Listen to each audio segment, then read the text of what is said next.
Okay. All right. Go ahead. That's the cemetery. Roll call. Are you good? Go ahead and call the meeting to order. And we'll start with a roll call. McKee here. Schultz? Here. Bottoма? Present. Behrenkamp? Here. Nichols? Here. Perfect.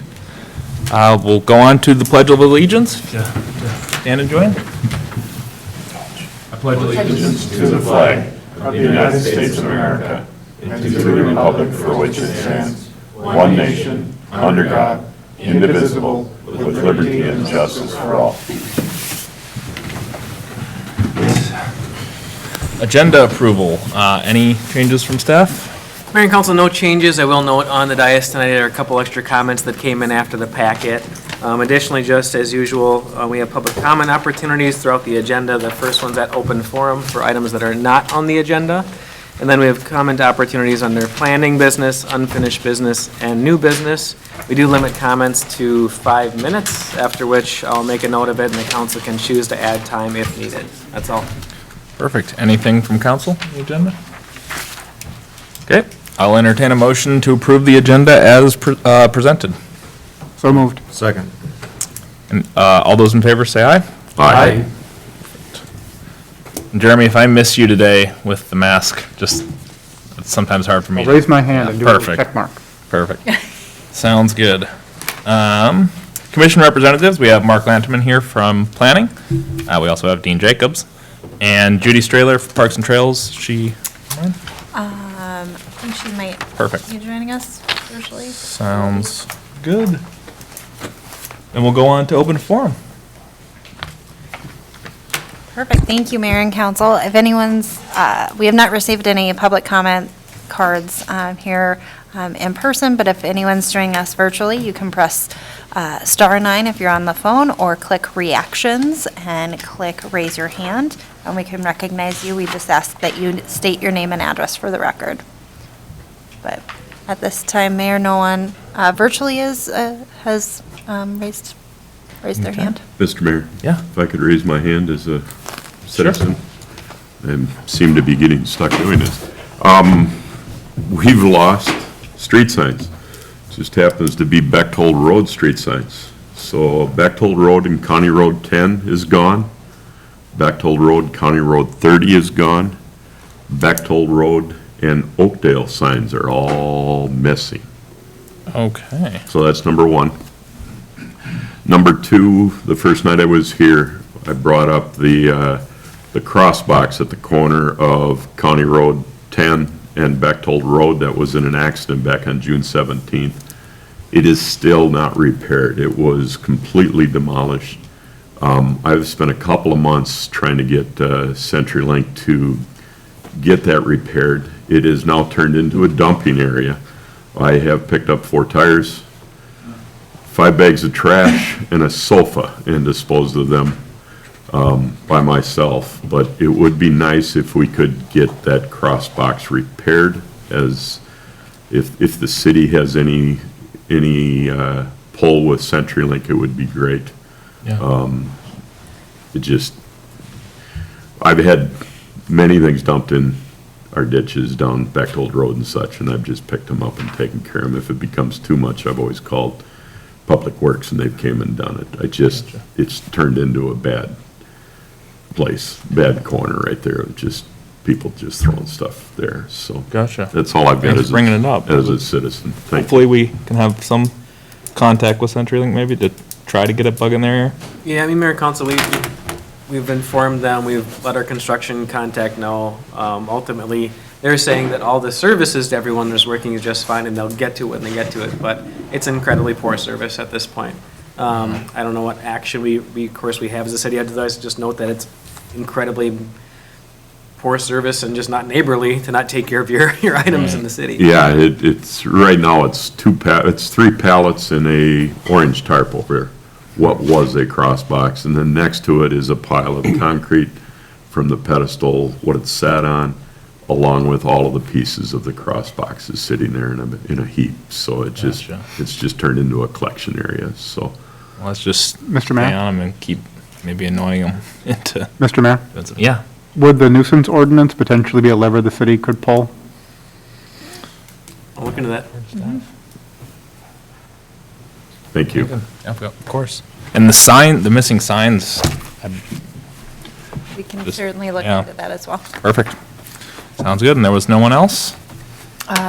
No, Mayor and Council, no one is raising their hand. Perfect. Okay, we will go on to presentations, and we do have a resolution honoring Planning Commissioner Meredith Wu, who resigned. Go ahead. And Meredith is joining us Oh. virtually. Perfect.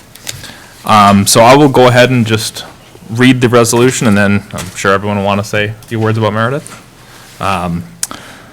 So whereas the city of Corcoran reluctantly accepted a resignation notice from Meredith Wu from the Planning Commission at its November 10th, 2021 meeting, and whereas Meredith Wu has shown incredible dedication to the Corcoran community by serving on the Planning Commission since 2011, and whereas during that time Meredith Wu provided thoughtful and thorough reviews of dozens of land use applications, assisted in establishing and updating design guidelines for the city, participated in various subcommittees, and contributed to 2 updates to the comprehensive plan, and whereas the city of Corcoran recognizes the time, energy, dedication, and leadership provided by Meredith Wu during her decade of involvement in the Planning Commission, and whereas the city of Corcoran hopes Meredith Wu will continue her involvement in the city in the future beyond her service on the Planning Commission, now therefore be it resolved by the city of Corcoran that the city council hereby honors Meredith Wu for her distinguished service to the city of Corcoran and the residents of the city. And just wanted to say thank you to Meredith for 10 years of hard work on the Planning Commission, and we've definitely benefited a ton from her expertise and just all that she's brought to the commission and just in general. Open it up to anyone else? I'd like to thank Meredith for her service to the community as well. I thoroughly enjoyed being on the Planning Commission with her.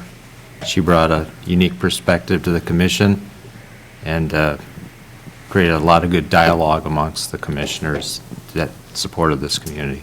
Really appreciate that time. So I'll third it. Meredith was very well prepared and very thoughtful in everything that she did. I had the pleasure of being here for her presentation this afternoon. It was me, Brad, Meredith, and Brian Dejewski just happened to be here. Well-deserved honor. I wish she was here to receive it in person, but she did this afternoon. I'll fourth it, her knowledge, expertise, everything that she has in her pockets and given to us as a city have been great. I love the resolution stating, I hope she continues. Yes. Involvement. She has very strong ideas, beliefs, and thoughts on how this city should grow and such, and I'd love to use her in an advisory role. Absolutely.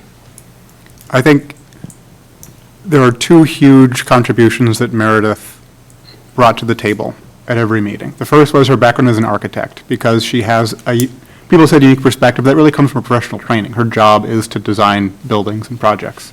And we have a lot of really good planning commissioners, but her skill set was uniquely suited to that role, and I'm really going to miss the things that she would bring to the fore when we were talking about, for example, with the utility substation proposal. She had some specific, clear guidance on how to design something that would blend into the background more effectively, that I certainly wouldn't have thought of, maybe others would have, but there was definitely some unique perspective from her history and her work experience that she could bring to bear. So that was hugely beneficial to all of us. And also her forthright and clear presentation. So it's one thing to have good ideas, it's another to be able to present it in a persuasive way that is concise and persuasive, but doesn't draw out opposition from others. And Meredith was always good at steering conversations into a proactive, positive direction, and seemed to really be a strong leader on the commission. So thank you, Meredith. I wish I could have convinced you to stay. I tried hard. Maybe you'll come back. Please do. Well said. All right. I'll go ahead and make the motion to approve Resolution 2021-126, honoring Planning Commissioner Meredith Wu. Second.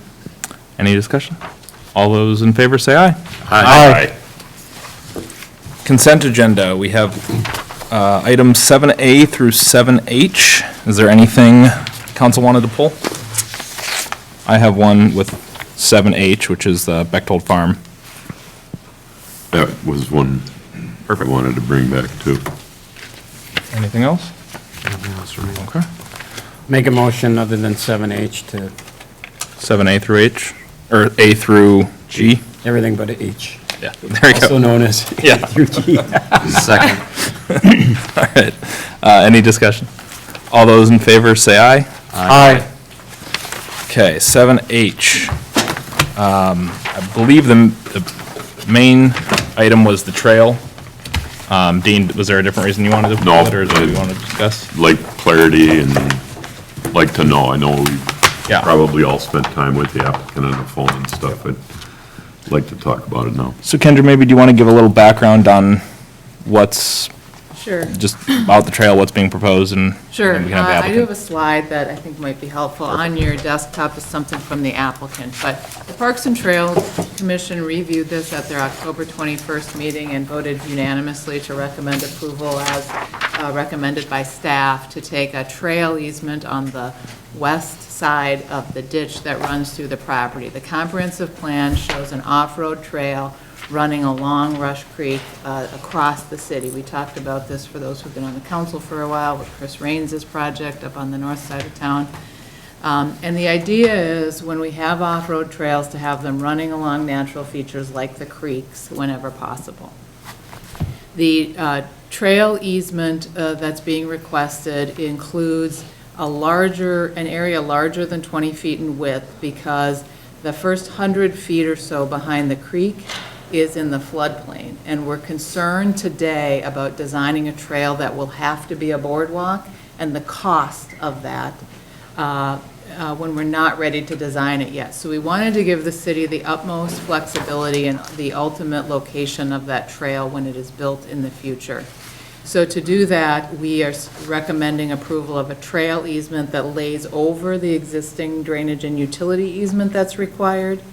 And then beyond that floodplain zone, a 20-foot trail easement that's upland. So at least we'd have a corridor along the creek that is upland area if we chose that in the future.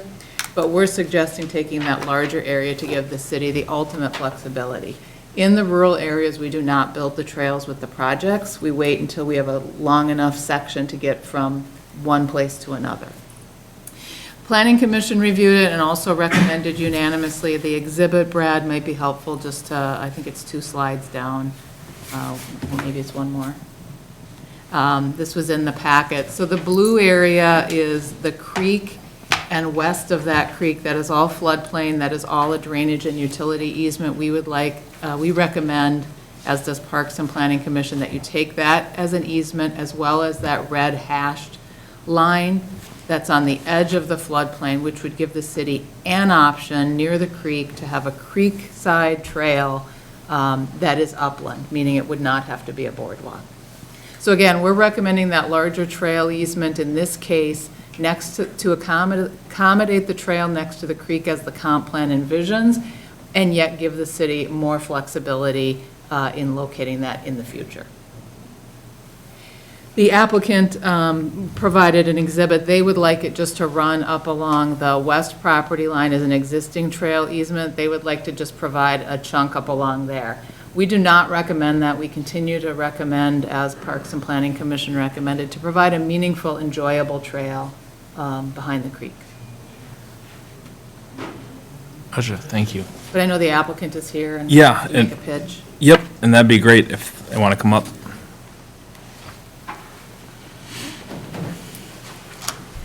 Can I ask another question that they could potentially respond to, or do we want to limit it to the trail conversation? Go ahead. So in Lot 3, there's, I think we have to have a alternative site for sewer and a regular site for sewer. I think that's what the 2 sites for. And have those sites been to the watershed for their thoughts about having the sewer site be so close? Well, one, it's a question for here, like it's really close to the property line. Does it meet that setback? It does not. It will need to be relocated, and as a condition, it will also need to get Hennepin County's preliminary approval before they can come in with a final plat application. Okay. Hennepin County does a they issue our septic permits in Corcoran. They have to grant a preliminary approval for the location prior to coming in with a final plat. So it has not been reviewed by them, and to my knowledge, I haven't seen anything from the watershed either, but it does need to be shifted. Okay, all right.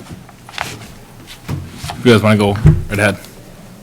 Go right ahead. All right. I'm Philip Coulter, this is Don DeMarais. We're the applicants for the Bechtold Farms property, and, you know, this has been much discussed, I think on all levels here.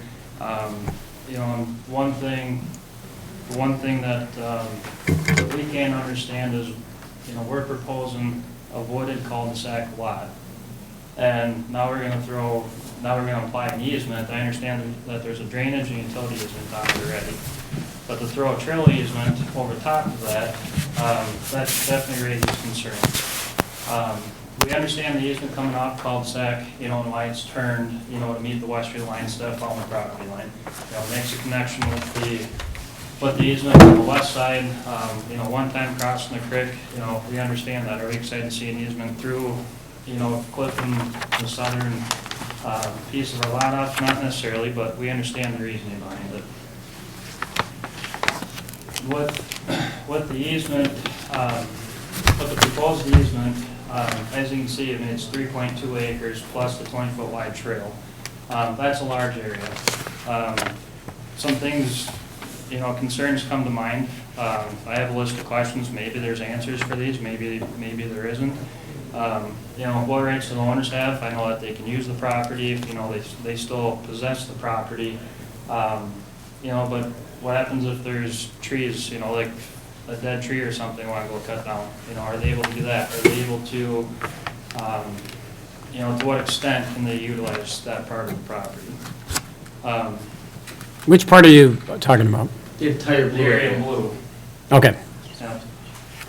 You know, I understand following natural features, you know, such as the creek, but a couple of things come to mind with that. You know, one, the area in green, a lot of that is, it's set up for tree preservation. It has not been finalized yet. But we are anticipating tree preservation to meet watershed requirements. So by moving, you know, option B as we're calling it, which is proposed, you know, we're still following natural, you know, a natural setting. You know, we want to preserve the trees. That was one of the major attractions for us to purchase this property, was this wooded area. You know, another question that comes to mind is why put a trail 100% in floodplain? You know, that I've been back there a few times. Yes, there was water in the spring. It's dried up now. You know, there's not much to look at, and I would imagine that's the way it is, you know, for a decent amount of the year. You know, and what happens, it's in floodplain, what happens if and when we get a bad spring and the thing floods, you know, just maintenance, why should the city set themselves up for more maintenance costs than what's needed? I think a larger concern is, you know, safety easement, even if it is through the red hash area. And the trail is in, you know, at a later date, and people are walking that, you know, are people gonna be able to see that, hey, if there's an easement all the way to the creek, you know, even if the trail's in the red hash area, do people, you know, are people gonna walk all the way to the creek, you know, at that point? Which, as the owner of lot 6, you know, that's a huge, you know, encumbrance on their privacy, their use of their property. You know, if even where there's a little point that comes down where the build site is for lot 6, you know, they'd be able to see the house, no problem. And vice versa, people that live on lot 6 would be able to see the people, you know, in that easement.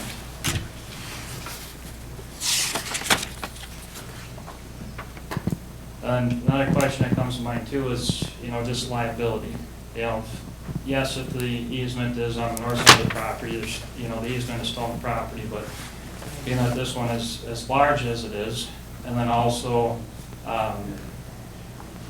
just the location of being right in the middle. If someone goes out of the trailer and they get hurt, who does that fall on?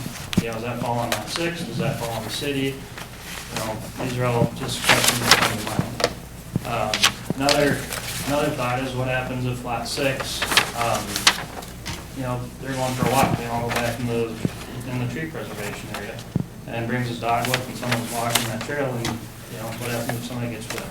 That's another, just an example of a liability concern for us. If that trail is in the floodplain, would that be built up, like on a berm essentially, to keep it, from washing out? And if so, well, now lot 6 has a berm, affecting too. We just feel that, we have a premier lot, we have, a cul-de-sac lot, it's wooded, and what's proposed dissects that lot into 3 separate spaces. Like I said, the easement on the south side, that's not really, it is what it is, we understand the reasoning behind it. But the proposed easement in blue, I guess we just can't understand why it needs to be there and why it can't get shifted to the north to the property line, where, at least from what I've seen in my experience in the real estate and building industry, is where easements belong. Then also, let's just say if the easement stays where it is, what's to guarantee the owner of lot 6 that like a trail spur or a loop or benches, stuff like that, doesn't show up at a later date? And that's why we proposed option B, and I don't know if you have a slide of that. I know. We have a printout. That's this, right? It's in front of you. Yeah. So we're proposing, Is this it? looks like it.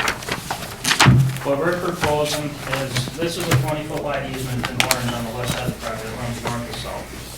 That was provided by the Bechtolds, I think, when they split an outlot off, it was at a prior date. That's 20 feet wide. What we're proposing is from the easement that comes from the cul-de-sac, and connects with the western line, to widen that out from 20 to 30 feet to give more versatility. But then also on the north line, so it can be 30 feet from here up to the northwest corner of the property. And then also, this is all tree preservation, proposed tree preservation, to have the 30-foot easement start here and then running east all the way on the north side of lot 6 and also lot 5. So standard trail easement is 20, we're proposing 30, just again to offer a little more versatility. But at the same time, by going across the north side of lot 5, that gets the trail easement on the east side of the creek, which currently this does not. Yeah, and I'm Donovan here, thanks for everybody's ear on this. We're just trying to have an open discussion. I mean, we all own property. If I own 10 acres, you all own property, and someone said, hey, whether you like it or not, one way or another, an easement's coming through this property, would you prefer dissected your property in half near your home so you could see the people going through it? Or if the alternative was to put it on a property line where we're still able to actualize a bunch of those aesthetic benefits that we're seeking for this trail, you still are gonna be able to see through the trees. I mean, this isn't like the Mississippi River running through there. It's a small little creek that's like 4 feet wide. It's dry as a bone right now. Like, we're talking about trying to like go encumber the middle, this entire gut, the middle of 6 and part of 5 with this trail. I understand it's still lowland, but you're gonna go put a trail right beside the lowland anyways that could just wash out and make you have to come back and repave and go and use taxpayer dollars to go fix the trail again now because you have this perception that you're gonna have some fantasy vision of some experience coming through here. If we go and agree also with this to preserve all of these trees and we just forget about gutting and dissecting this lot, they're still gonna have an amazing aesthetic experience coming through that trail on this property. And we're still achieving the same objectives. We're widening the path, we're giving the city a bunch of range to be able to put an 8-foot path on a 30-foot area. I mean, 30 feet's wall to wall, 8 feet's for me to fill. I mean, you can slide it wherever you want. I mean, I just want to talk about it. If you're like me, most homeowners would be, well, yeah, I wouldn't want it where strangers can come into the blue area and be near my house, and in the fall when there's no leaves, I'd be able to see them. Well, they think they're following the trail, they can go that close to the house, they keep them up there on the property lines. Gotcha. That's our 2 cents. Appreciate it. There's probably a few questions. Yeah, I mean, Kendra, if you can handle some of them. I mean, a lot of these we could have answered offline if you asked them before tonight. Well, in all last due couple months respect, there. we But- didn't get months and months to talk about this. We had months and months to plan and talk about the plat. So, Mr. Mayor and Council, we can respond here a little bit too. So, for a couple decades now, we've shown the trail corridors in Corcoran, including the off-road trail corridors that this is a part of. And the whole idea of those off-road trail corridors is not to follow lot lines or be along roads. It's to actually follow the high-quality natural resource throughout the community to create a really unique experience over some amount of time. This will not, if it's accepted as is or differently, this won't get paved with this project. This will be at some future time where a corridor study will probably take place, and alignment and a whole design would happen at that time. But it is and has been the vision of Corcoran to follow high-quality natural resources, and when the applicants came in, we showed the Parks and Trails plan that talked about these exact things. So it's not something that's been just thrown on. So, regarding the blue versus not taking the blue, that's a policy item of the council, certainly. But to walk away from decades worth of this is the vision for off-road trail corridors, we as staff just can't support that. Kendra, did you have some technical answers for your questions? Yeah, there were just some questions about liability. Anytime we have a trail corridor running through the property, the landowner owns the property, it's a trail easement, and the liability issues are the same as they would be in any public space, the trail easement. I don't think that people staying in the easement, we have signage, you've probably been on off-road trails. I know my off-road trail by me has signage that says, public property, private property. I think that's very manageable long-term. So keeping people in the easement, I think, is probably easier on a trail corridor than just with people using my property because they like the woods there. The maintenance costs, why would you put a trail in the floodplain where there are maintenance costs? I think what we're suggesting with the wider corridor behind the creek is to give the future council more flexibility for that creek trail in the future when you build it. You then have an option about building a portion that may be a boardwalk versus in the upland area, which is the red. So we certainly agree that that's something that needs to be considered. The tree removal in the trail easement area, yeah, landowners are restricted in what they can do in the drainage and utility easement. They're also restricted in what they can do in the trail easement area, but we don't have a tree preservation ordinance, so that is our trail easement for the purpose of a trail. I think the trail easement, as drafted now, allows simply that, an 8-foot trail to be constructed. It does not necessarily allow benches or overlooks. That's something that certainly could be negotiated in the future, but the standard trail easement just allows construction of a trail. What rights do owners have in the easement was a question. The trail easement and the drainage and utility easement would both prohibit construction of any improvements in that area. So regardless of whether the trail easement is here or not, it is our drainage and utility easement. They can't build structures back there. They can't grade that area without permission from Public Works. So the trail easement does not add additional restrictions to what can happen in that area. I think the policy question for the council about the tree preservation area versus the off-road trail along the creek, that's, I think, were some statements, not questions there, and I think those were the actual questions. I think the council also, if we think you should take the trail corridor along the creek, we don't think if it's along the lot line and along the property lines, the wider trail is not a benefit to the city, and we wouldn't recommend taking a larger trail easement. Gotcha. Okay, thank you. I'll open it up to you guys. Got any thoughts on this discussion? What, if I, Go ahead. Mr. Mayor, when is this trail going to be done? Do we have a timeline? We don't know. I'm taking the side of if I own this lot and I'm going to buy it and I'm going to build on it, the last thing I'm going to do is do anything to those woods. That's me. And it's going to be my amenity, not the public's. Until a trail's built, there will be no public access to this, correct? It is that person's they own it. There would be no way to get back there. There'd be nothing to get there. It would be our city easement. So Just be an easement. Kevin could go back there and take a look at where he wants to build that trail in the future, or Jessica.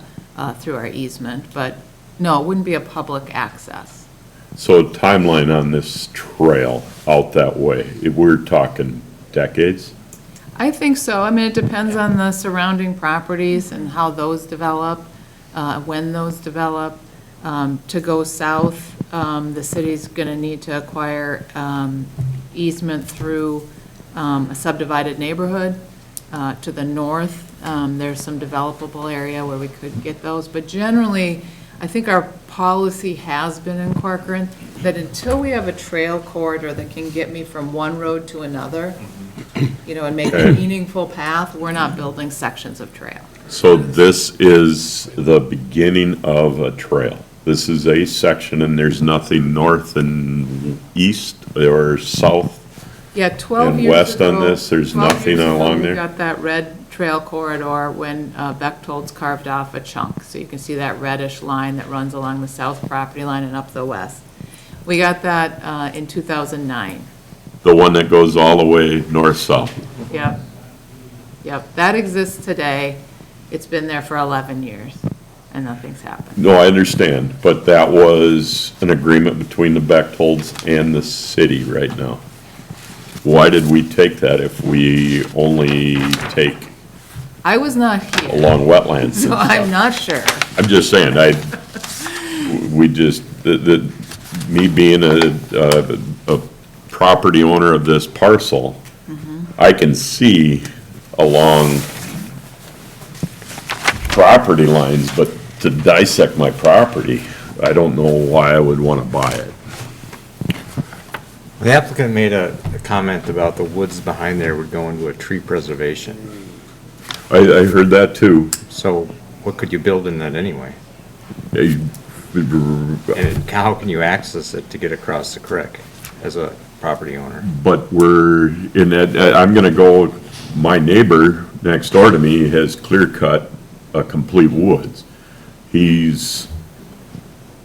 That neighbor is remodeling the whole creek line, adding culverts and all of those things, and I don't know of any, Well, I don't know how they could do that because this would be controlled by the watershed, I'm assuming, this creek.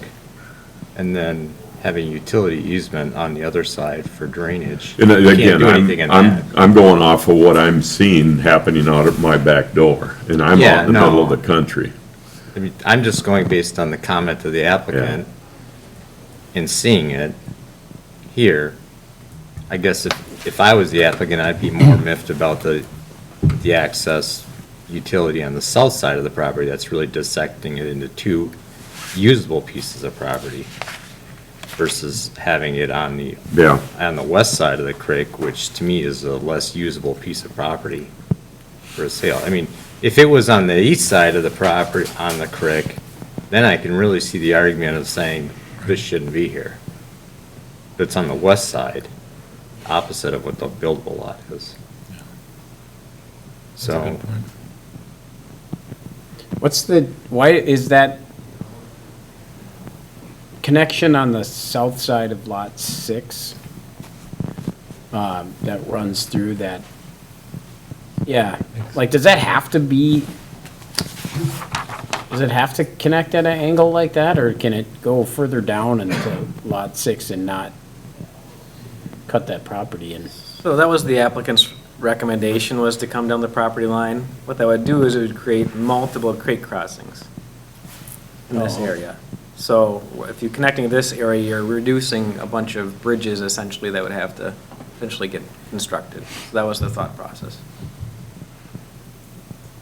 What if you just brought it farther down that property line and you'd still have kind of that open angle shape, but you'd just change the angle of it to keep more of it within the kind of contiguous part of the lot? well, I guess that's what I'm wondering what Brad's comment is. So is the trail, or the proposed trail is, where it hits the property line there about where the verbiage is? No, go up, right there? No, west, right there. Does that cross the property line into the subdivision to the west? No. So when this trail gets considered in the future, there's a gigantic problem to get through this area. Yeah, no, that's what I'm wondering about, how the conceptual plan is, in the fantasy vision you Yep. spoke of, Yep. that trail would not keep coming south on Lot 6, it would probably turn to west, right? Is that why that line goes over, turns hard to the west versus keep going south? I think that's more of a neighborhood connection. Wouldn't it be for this development? Yeah, this is access a to trail? neighborhood connection here. So essentially, you could, if you wanted to, you could also, in some future year, be biking down Bechtold, because all our collector roads eventually will have some trails next to them. So you could bike down Bechtold, and you could jump in this road if you wanted to, and get on this trail system. Yeah, I guess what I'm just wondering, even if it's a neighborhood connection, couldn't it follow the lot line to make the connection? Certainly could, but the thought was to avoid The three unnecessary river infrastructure in the future. Yeah, I think the ideal there is you could move that elbow where it's bending to the northwest, change that pivot point That's so that it's farther to the southwest. So you still cross in the same location, but you carve off a smaller piece of the property. So have With it the come trail. down here and then jump off like that. right. Yeah, to me, that saves more of a usable lot. To me, as an applicant, that would be more of a concern than the trail, proposed trail easement on the west side of the creek.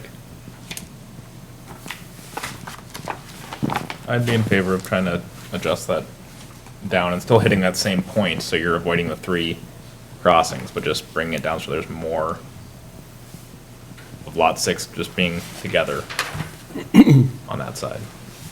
That's what I'd propose. Kendra or Brad, can I ask a question on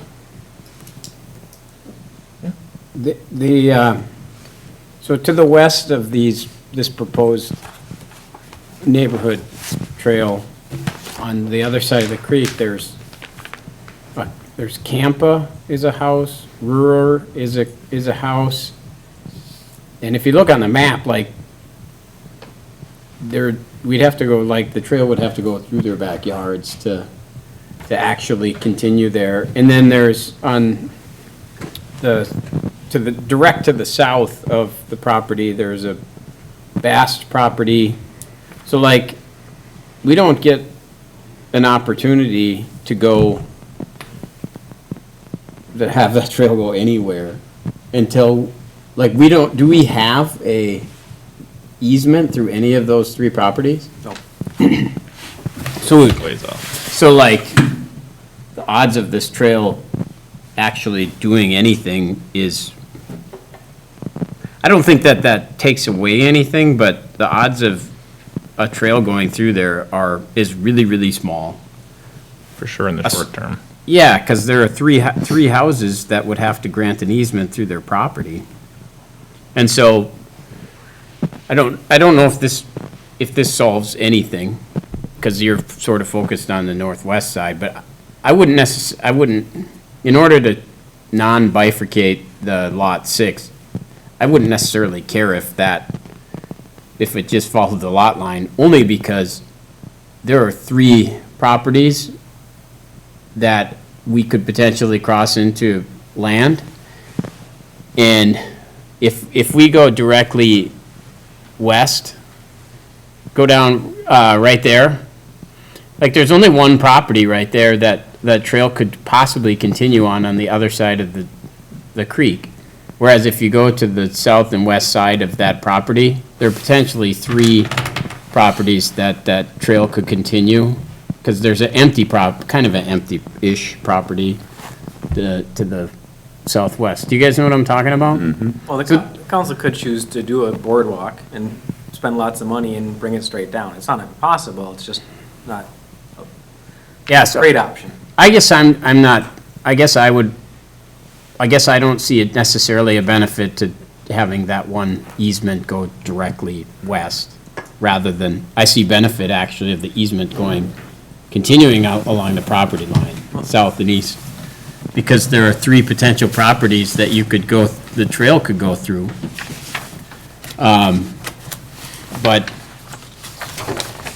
But I don't know if that's a minor point, I guess. We can talk about that later, but if we didn't bifurcate your property there, it might lessen your concern about the northwest side.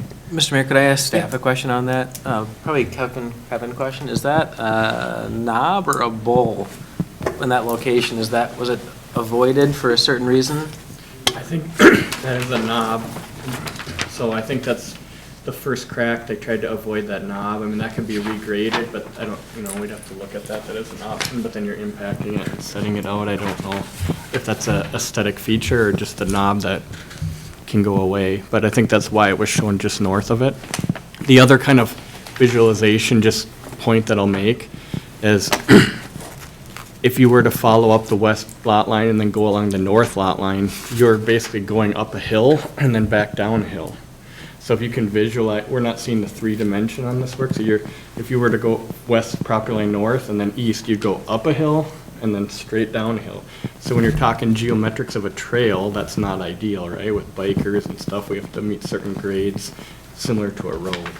So again, that's why that lighter pink line is probably the more ideal line when you're doing a trail design long-term. So we're balancing the vision of long-term and what you're getting short-term. And the last comment I'll just have is I think that orange line that's on the west property line, to Councilmember Bottom's point, I think that stays in place. So you would still, could potentially run a lateral over to that neighborhood on any of those lot lines and pick it up. Okay. So it's not one versus the other. We still have that connection. So I hope that provides a little bit of context. Yeah, thank you. This would connect essentially Oakdale on the north to County Road 30 on the south. So you're talking a significant amount of easements that would have to Ages. be collected over. Ages. But these are the legacy type things. Yeah. Set yourself up for the future. I understand. This is your one opportunity to do something the way you envision doing.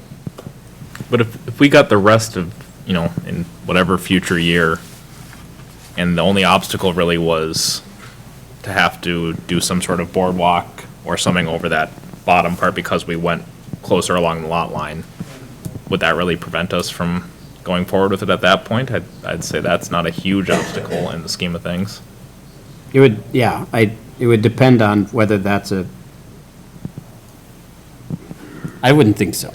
Right. At least then we wouldn't encroach on the lot more than just once. Right, yeah. But, did you want to say something? Just throwing this out there. Could we achieve the same thing by having this here, eliminate all the blue, but instead of this 20-foot, make it a 30-foot that straddles the edge of the creek, which is still getting them right along that perimeter that they want, but then the rest of the blue then just stays not encumbered with an easement, with a trail easement portion. Well, maybe staff can correct me, but the blue, the city's not doing anything with the blue.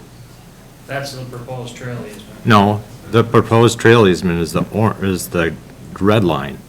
The blue is gonna be whatever it's there now. If it's Well, the lane's woods, gonna stay that way, but the easement's gonna go over it, correct? but we're not doing anything other than cleaning out the ditch, right, if we need to? So what is proposed is that both the blue and the red would be taken for trail easement, to give the city the option in the future for this trail to be able to swing in and out of that floodplain should the council choose. If you did not want to take that full area, I do think you should take the red zone, not follow the lot line, if the vision is a true off-road trail that follows the creek that we've laid out. But we were proposing a trail easement over both the blue and the red area. And we colored them differently just to show that the blue is all floodplain Oh, okay. and the red is an upland portion. So the blue wouldn't be a drainage easement also? You would not need that, or you would have it as a drainage easement anyway? It would be a drainage easement regardless of what we do. We were just saying layer the trail easement on top of it to expand the future council's options. So there wouldn't be an additional encumbrance to have the trail easement? You still can't grade it, you can't build anything on it because it's a drainage easement? Correct. Okay. Why do we need it then? Why do we need the trail easement if we can't even use it for a trail anyways?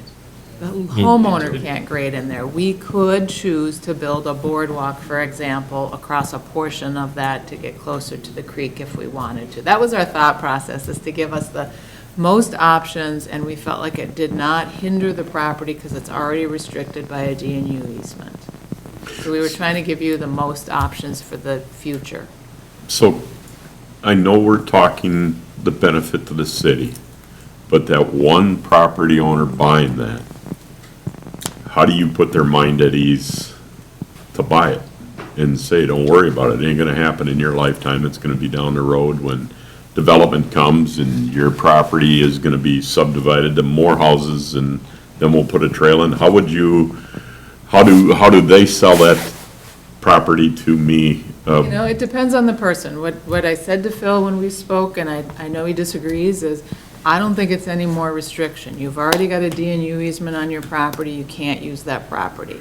Presumably, you've also got a trail easement for the watershed on the green area. You can't use that property other than to walk back there if you can get a permit to get across the creek. So I don't believe that a trail easement is restricting the use of your property. But a person would have to be aware that there is a trail crossing through there. Just like Philip and Donovan did another project on Rolling Hills Road that has a trail in the backyards. It's not through the middle of the backyards, but it's in the backyards. That's something buyers need to be aware of, and it won't be for everyone. Others will see it as an amenity. Isn't the fear that, like, it's crazy as it sounds, like if I'm buying lot 6, I'm just imagining in my head that, like, can I go up there? Like the city's gonna build, all of a sudden one day they're just gonna build like they're gonna build a trail like right here, or whatever. I think it's not, they're not worried about this. This is the piece, like, I would be like, oh, they're gonna someday build a trail there, it'd bug me all for the rest of my life, I think, if I bought, like, lot 6, I think everybody would see that, and that, I don't know, I feel like if we just, even if we went a little bit over here, because I live on like a mile of creek, and I think this makes sense. But I wouldn't want to build, we just talked about not building a boardwalk from here to here. We're for sure not going to want to build a boardwalk all along here. That's going to be super expensive. That's just my 2 cents worth. Is I think we could accomplish the same thing By trimming up. getting rid of this and this and this and just having it be a little bit more, less space, but we could easily do a park there. And that was just defined by what the floodplain area is, right? Right. So. I'm 46 years old, man, that's pretty. So what if we did, whatever the number would be, but, right, straddling it, with 30 or 40 or whatever the number would be, that would eliminate some of those outlying areas that you were talking about. Yeah, What stops that property owner from putting in a culvert and making their own land Can't bridge do so they that. can access? can't do that. Kevin. You'd have to permit it. And so the blue is 1/2 of the floodplain. We're showing the west half of the floodplain.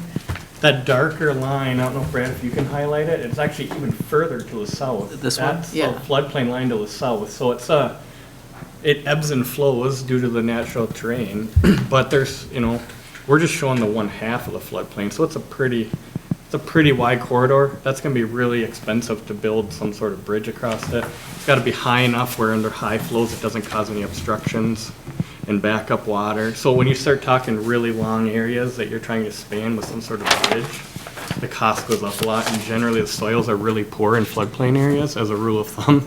So if you're doing any kind of abutments, you're paying a lot of money. So, you're probably gonna go with a seasonal trail, some sort of thing that you're not heartbroken when it washes away every other spring. So, we're in a dry year 3 years ago, that probably looked a whole lot different in that area. So we're just trying to really plan for that, and it's a balance. So if we wanted to keep going along that, planned route, but trim it up a little bit, what would be the best way to do that in the? So the park dedication is item 7 on resolution 21-129. So I think it's a matter of if the council's in agreement or not. I mean, you could table the item, tell them what you want to see, and bring it back at a future meeting. If you think you're all in agreement and have clear direction, you could modify that 7 to describe what it is that you want. This reflects the Planning Commission and Parks Commission recommendation, which is taking an easement over both the blue and the red area. But we'll continue to take the drainage easement regardless, correct? The drainage easement is separate in that we will have over the blue area, and as Kevin said, a much larger portion of the site will be in a drainage easement. So really, the only question is, does the red area slide back into the blue? I think that could be one solution if the council wanted to provide, that sounds like the applicant would be comfortable with that, some larger trail easement, but that's not the full floodplain. I guess the council just needs to think about what's the purpose of an off-road trail, and if you think you could accomplish it with that 30-foot easement as suggested by them tonight, you could modify 7A to say, expand it to a 30-foot easement, 10 feet in that floodplain, something. What do we think of that? I'd personally rather have the option to build a trail outside the floodplain, to be honest with you. Yeah. Personally, I'd rather focus our time on changing the trail access on the south side of Lot 6. The rest of it I'm comfortable with, to be honest with you. I'd rather give you back more of your lot on the south side of 6. To me, as a home purchaser, that's what I'd be more focused on, especially knowing that the city's probably not going to do anything on the west side of that creek, probably for the entirety of that person living there. So, West side of the trail, the west side of the red you're talking about? The rest side of the creek, we're probably not going to do anything in that drainage easement or the trail for, we'll probably be long dead before that ever comes to fruition. At some point, it'd be an issue for whoever owns the property. And our take is, you know, the piece on the south, that easement is, you know, for accessing the easement that Bechtold's provided 11 years ago, where it is, you know, to avoid boardwalks and bridges. You know, but at the same time, we're proposing another easement that's in floodplain that's going to require boardwalks and bridges. Why can't we just widen the 20-foot checkered area instead of being 20, make it 30, 40 feet, and then you know you're in high and dry, you're out of floodplain, and we don't have to tell people, yeah, it has a drainage utility easement. We're not planning on people building it here or doing anything here. It's just the perception of, okay, this is mine that no one else can come on top of, that has any rights on top of, beyond drainage and utility easements. To know that the public in blue could go into the blue if it was low and dry like it is right now, and stand in this point and be right near the house and be able to see into their backyard. There's just a perceptual thing that that's different. And there is a big difference. I mean, I've been in real estate my whole life, so has Donovan. And there is absolutely a difference in, you know, from a lot standpoint, you know, to have a drainage and utility easement compared to a trail easement applied over the top of it, and without question. Dean, were you going to say something? I think Brad brought up a point. These are some more things that could be talked about between staff and the applicant. Is there a way we can direct staff and the applicant to spend a little bit more time and come to a consensus instead of us beating the daylights out of it? Where are we on the? I mean, we've given you a whole bunch of, And thoughts 60 and review stuff. is the 19th. I would say from a staff standpoint, we're pretty galvanized in our vision. So it really becomes, what's your direction to staff? Because we are in writing with our position, and we'll stay there. But this is, you're the policymakers, and the decisions made will just be, you know, 50 years down the road when we pick up this and look at it. The decision today is what they'll have to work with. I'd like to see the elbow on the neighborhood access come down to the other side of that hill. And I'd like to see the red area widen to 40 feet and just keep the D and U on the blue.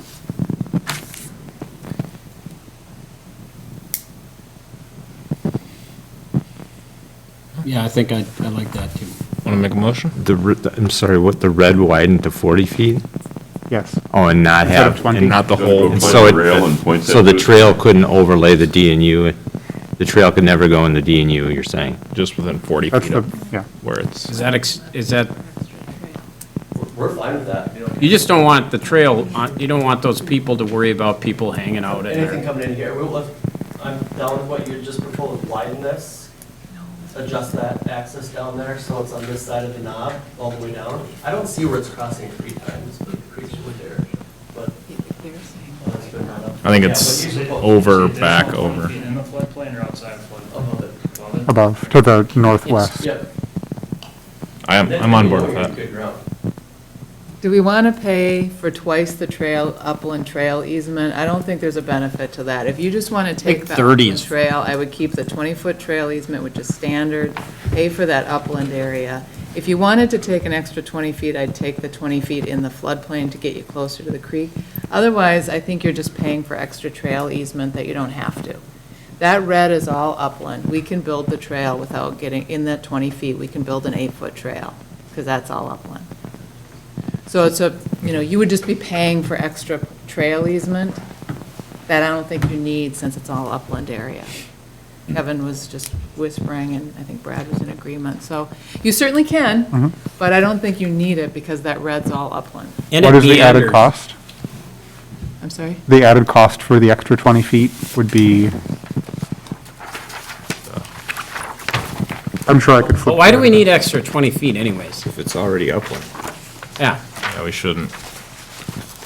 like if you got an 8-foot wide trail and the trail meanders, it's not like you need to put loops and stuff in it. It'd be buying another half acre of land that I just don't know that we need. Yeah, if it was like the current easement, I could see why you'd want extra so you could make it meander, but since it naturally does. Okay. So, do we want to modify it to go along the South side. property line or closer to it on the south and then limit it to just the red As shown, as shown, yeah? not allow the trail to go into the DNU. Right. That's the proposal. Mr. Mayor, can I That's what I'm ask a floating. question? Mm-hmm. So if we're moving this area down, creating kind of a V of a trail, is that kind of the vision? And I guess that if I can ask the applicant, I mean, is that something you're even requesting to move that down? I mean, I haven't heard you say that that's a problem. I mean, to me, that's a perfect scenario, having that carry the line, and this is 20 now, how about, I don't know what it costs, or do we need to have it be a cost to the city to give some versatility that is just straddling that edge of that creek that you're keeping the 20 that's high? If we've got, need to go over them, need to come buy some right or an easement from us in this area where it's got to wind into the DNU, can it be 20 above and 10 below? Yeah, just, we've 30 talked about that. I'm just trying to gain this one. So just to be fair, Councilmembers Nichols and Schultz, were you talking about putting this all the way down the property line? Not all the way, just the other side of the hill. So you're like 2 feet above the base area where the trail is now. Angle it up like that? Yeah, I don't know what buildable space, if there's even buildable space down there. I'm just thinking, if you have a trail that's splitting that much of your property, it almost has a feel like that is not your property. You know, the woods stuff is a little bit different to me because the woods and preservation, you can't access the woods, but here you can walk across the trail.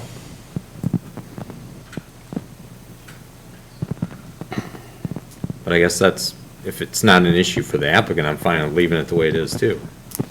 I guess the problem is on the fly defining if we're either going to go along the property line, that's one thing, or if we're going to try to split it, how do we define that right now?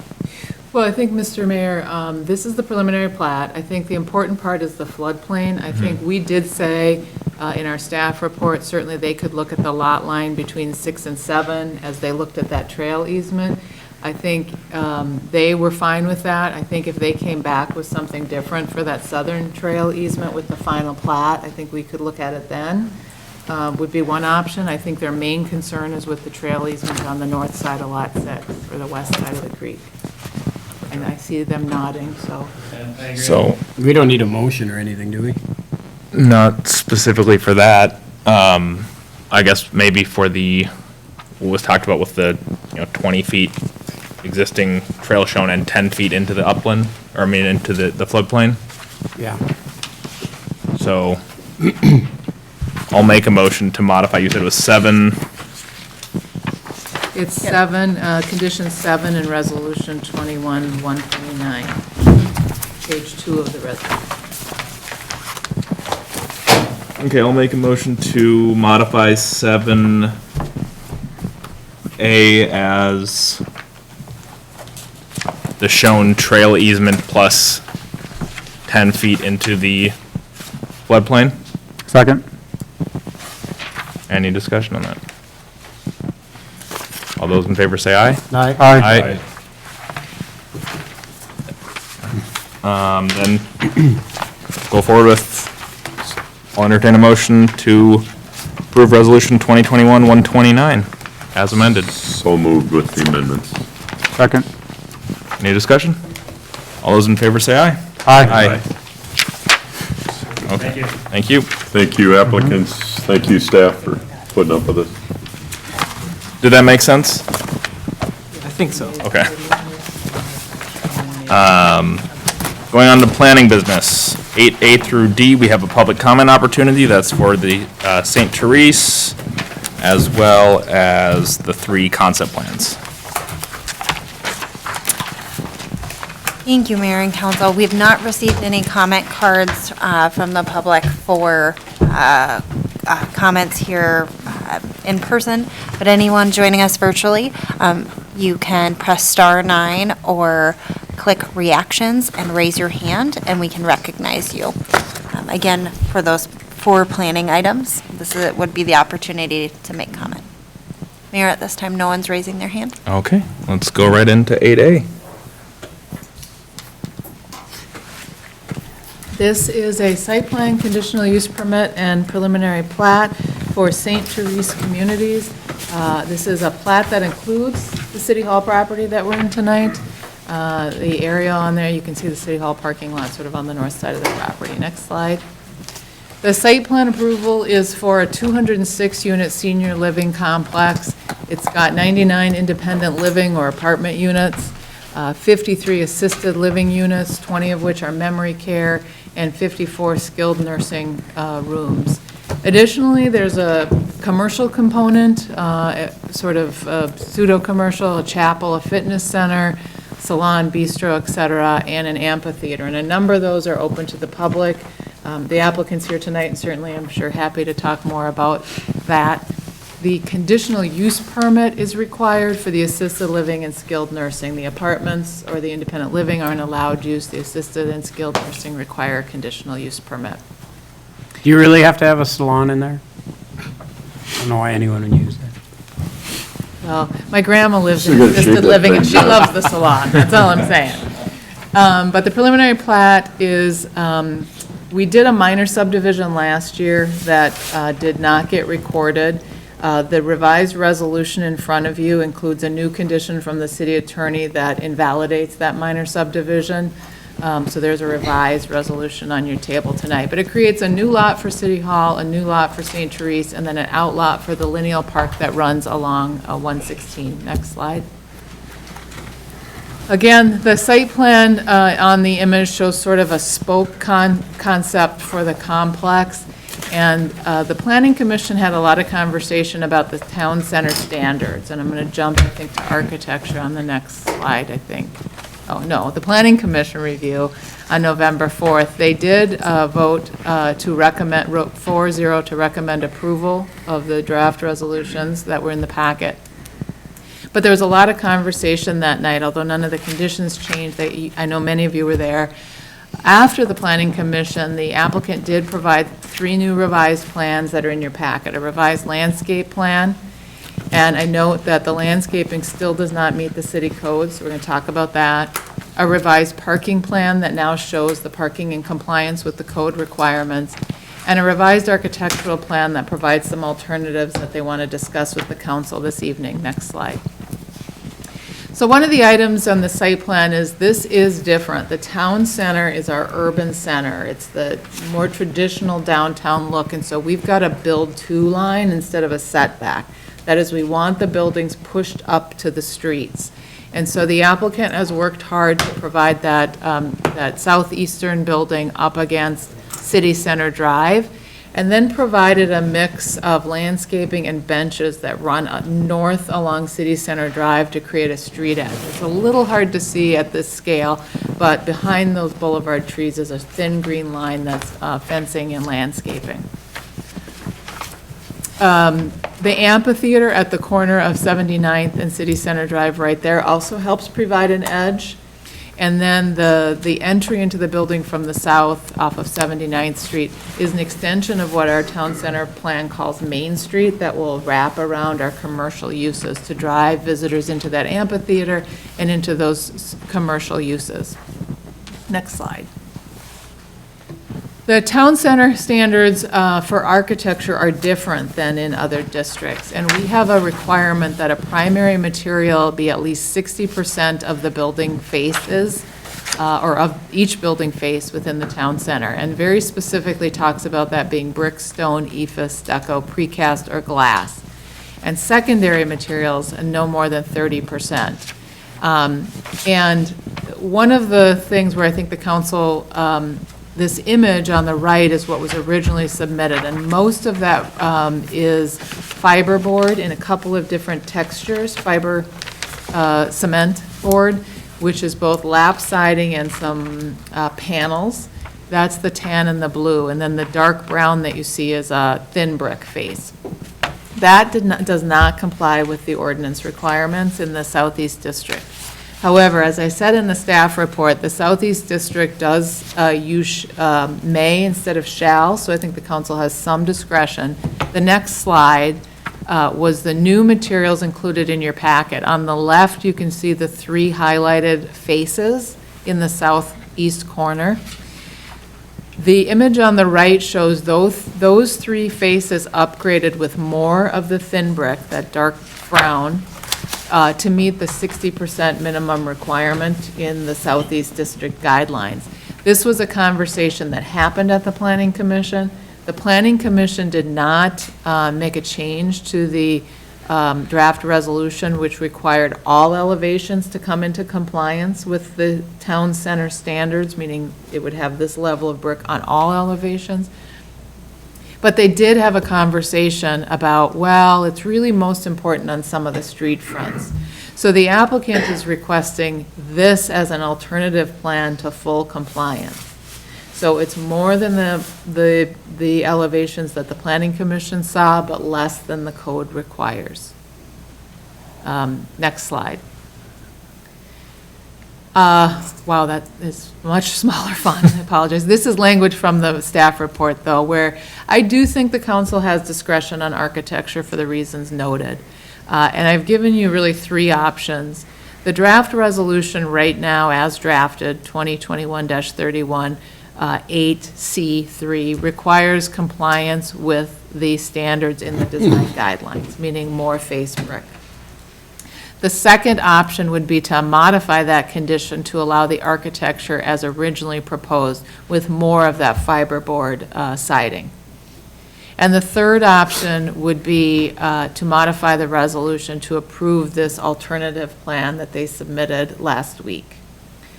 And it's really, I think the intent was to have that more brick and stone faces in the town center. But I also do acknowledge that materials change over time, and you may find that as submitted, it's meeting the intent of the quality of the material. So it's really, I think the council needs to have some discussion about that, and then again, has those options. Next slide.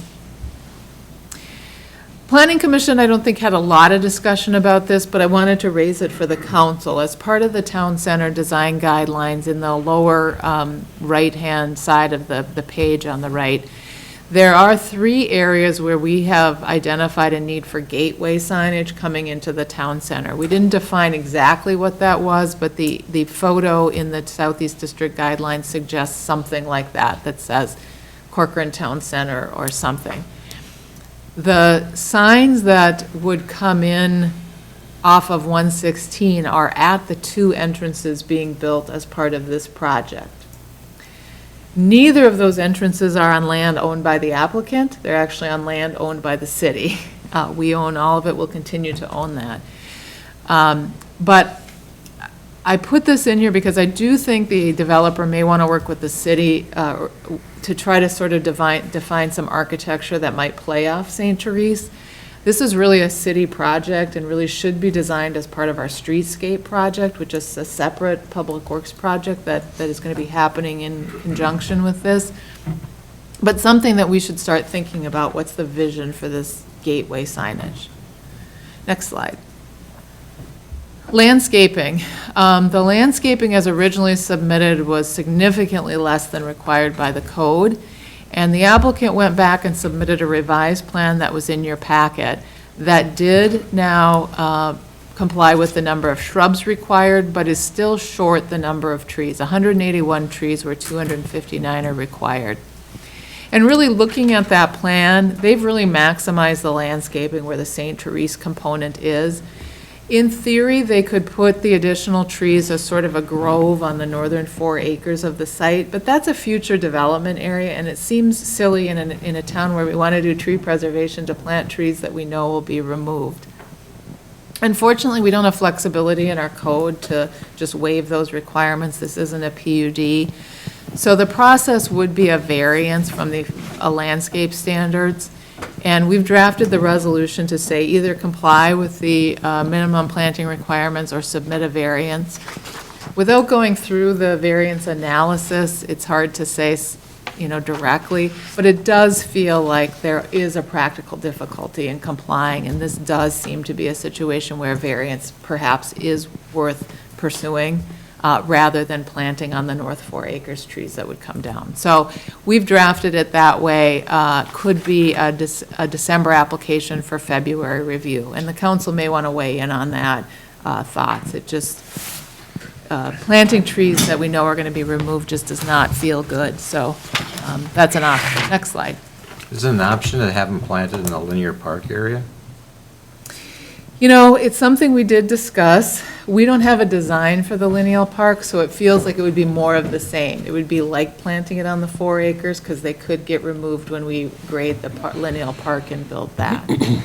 But it certainly is something you could talk about. How far out are we talking about developing the linear park? Well, I feel like it's a little bit like the last conversation about the trail. It depends when the folks to the south come in. So those trees could be pretty mature by the time we get to actually having to cut a few down. Yeah. But certainly a conversation council can have tonight. We will be retaining that lineal park, that Outlot A, similar size. I think it ends up being about 3 acres. Next slide. Their park, will be park dedication cash. Because again, this is our land, they're buying Lot 1, we're retaining Outlot A and Lot 1, Block 2. North is to the left on the screen. Next slide. So this really is the type of development that we envisioned. I think every time a development comes in, it looks a little different. For those of you who were here when we worked on the Southeast District Plan, we said, one thing we can guarantee about it is it'll look different than what we drew on the picture, and it does, but I think the key elements of the urban design components are included in this concept. And the city will be working with the developer to finalize the infrastructure design. We've already met their engineers with our engineers to start talking about how the street, the shared stormwater pond, and the other infrastructure components will be built.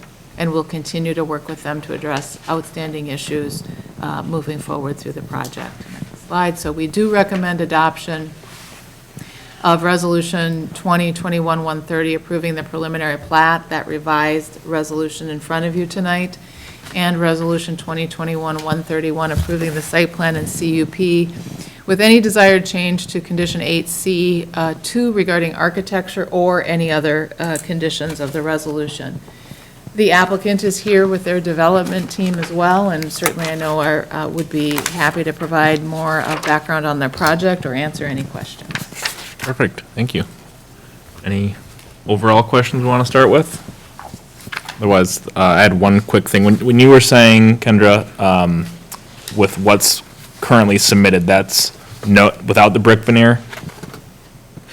What, the original submittal had a small component of brick veneer on the south. The one they submitted last week met the brick veneer requirements for those 3 elevations. Gotcha. Okay, thank you. So what do we, let's start the conversation there, and what we think on the architecture standard with, I guess, both the brick and the primary, secondary material discussion, will just go hand in hand. I really like the Nichia panels. I know that they're technically considered fiber cement, but I thought they have the look, it's equivalent to what you would see with like a glass from the images that were shown in the packet. I didn't get a good sense of what the brick would look like. Are there images of what that would be? The revised plans did show the brick on those 3 elevations extended up the wall. So if you, let's see what sheet number is it, at the back, those back pages, I think it's sheet A35 shows the south elevation for the independent living, and shows these top 2 where it looks really dark there on A5, that's the brick on either side of the blue.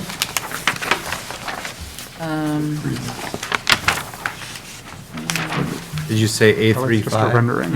Yes. And A36, that southern image, again, that really dark brown color is the brick facing City Center Drive. So those were the 3 elevations on A35 and A36 that would be upgraded. Okay. Thank you, Brad.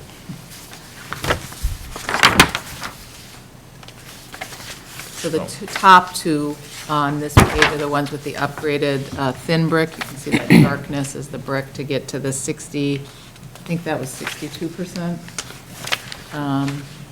brick, where 60 is required. And then the next page, the southern image is bringing that face along City Center Drive up to that minimum requirement, the bottom one. Is the architectural qualities a specific and separate voting? Or is it everything include the, I thought I saw that it's all put together.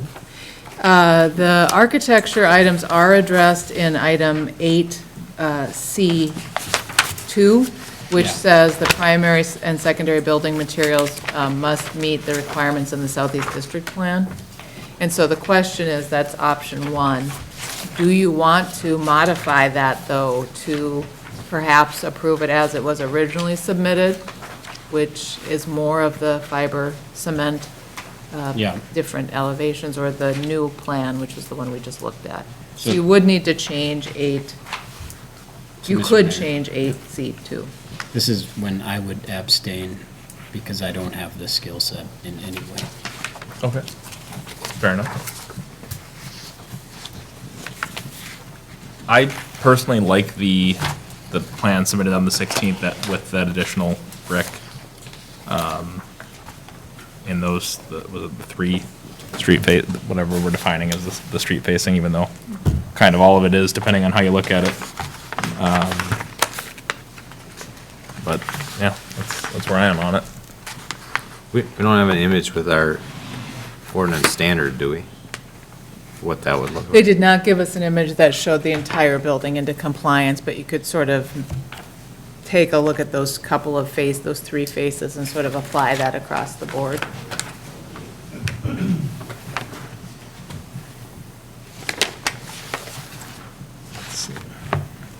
So you're done with to bring the brick. Yeah, I'm just curious of what it would look like based on our standards. Yeah. So A35 is what the upgraded image is? Correct. So you got 1, 2, 3, 4, 5 different looks to the south elevation? Well, A35, yeah, it's a little confusing. I wish they would have labeled them a little bit better, but A35, the image area FIL north elevation and area FIL south elevation comply with the code. The one on the bottom, the north elevations, and the south elevation main, those do not comply with the code. So those would have to be changed to be more of the brick. Does that make sense? So they would look more similar to the upper 2 images. They'd have less, Correct. it wouldn't be as busy. Yeah, I'm not sure if they'd get rid of all of the lap to make that face brick or exactly how they'd do it, but they'd need to change those. Okay.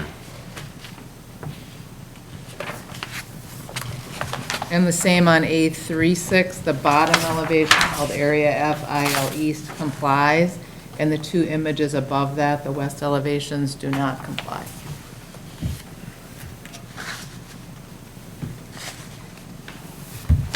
But when we wrote this, I'm not sure that panelized fiberboard material really existed either, which I think is the part that makes me sort of question if that meets the intent or not. But that's the distinction. I think you can see the face brick on those versus the ones without the face brick. Is the panelized fiberboard the bluish colored? Yes. Okay.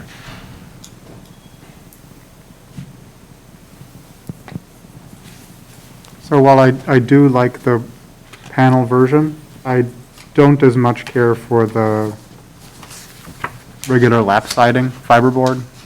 I feel like that probably doesn't qualify as the higher quality exterior finishes that we have in the code.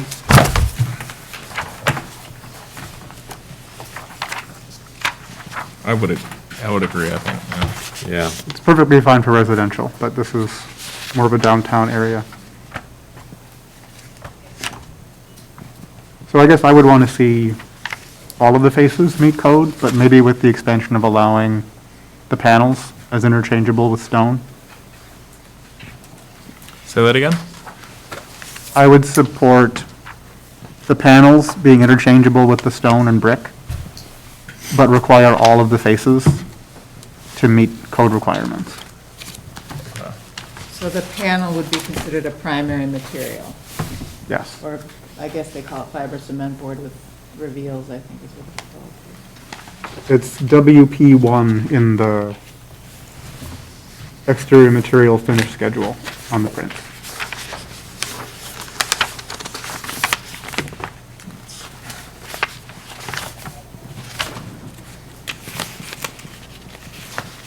Okay. Yeah, I think we're on the same page with that. Which one are you looking for? I'm looking for the image he was referring to, or is he talking up here? It's A3.6 was the one I was on. Yeah, it's the reference up there, but it's basically these parts. These parts here could be, right now they're brick? Or Right they're now, they brick- are the, sorry, eyes aren't that good.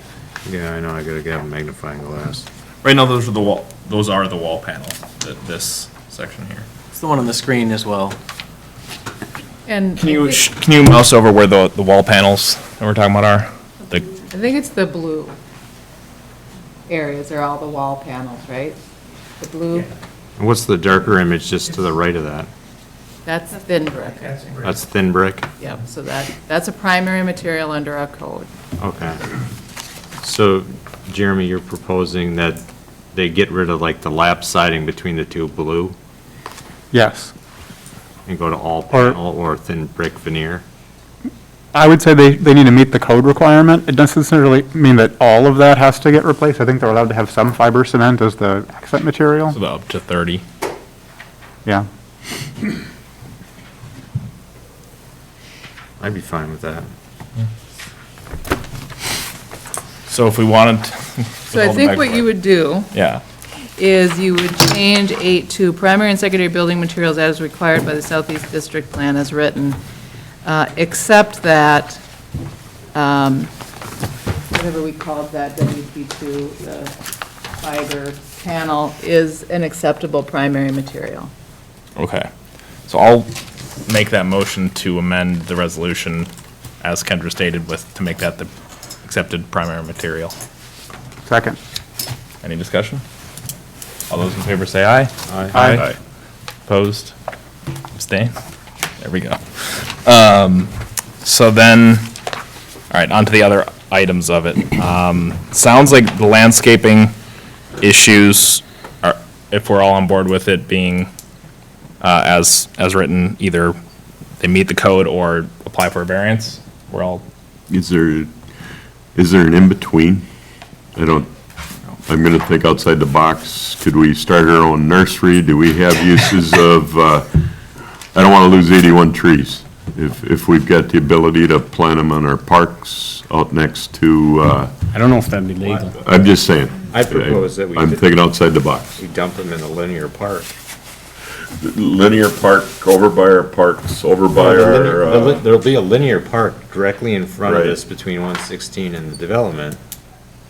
You know, I'd rather stick trees in there today, and that linear park doesn't get developed for 30 years. Those trees are mature trees, providing right. screening, you know? Yeah, just- I think screening along 116 would probably be part of the park design, longer term. You're not going to want to have a view onto a relatively busy county road from a park, so if you, that should be relatively safe, I would think, in that area. Well, I mean, one thing would be, I don't know if we can, legally, can we require a developer to donate trees to a city? I don't know how we could necessarily do that. Well, they're Again, dedicating just- that land, I'm aren't just they? thinking outside the box. I know there's rules and stuff, I just, Would be platted land to the city, so linear park would be city-owned property. I just think it's premature. I get what you're saying, but I think working on a thorough plan, a thoughtful plan versus trying to plug in a bunch of trees that might work in the future just seems like a challenge we don't need personally, especially if we're likely mass grading the site together in partnership. We might choose, maybe there's extra dirt and we want to have, you know, some topographical interest. So we want to grade the linear park to do something. I just think it's a lot of unknowns at this point.